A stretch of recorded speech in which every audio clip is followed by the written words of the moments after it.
Morning guys. Gumawa pala ako ng isang experiment. Nilagay ko yung aking mga trails dito sa isang 2.5 gallon.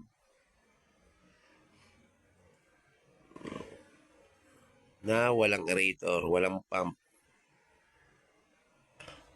Subukan natin yan guys.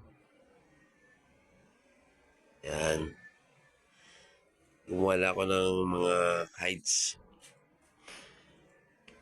Saka, nilagyan ko rin siya ng plants. Konti lang para makikita natin sila. Yan. Ang galing guys. So, sumasampal pala sila dito sa ibabaw ng hydrilla. Yan.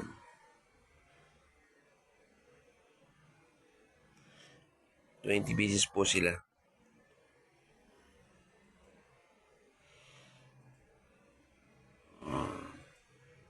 Update ko kayo kung anong mangyayari dito. Weekly.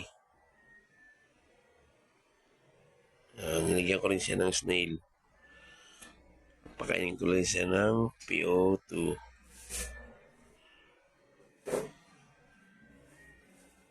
Yung isa nasa ibabaw ng hydrilla. Galing.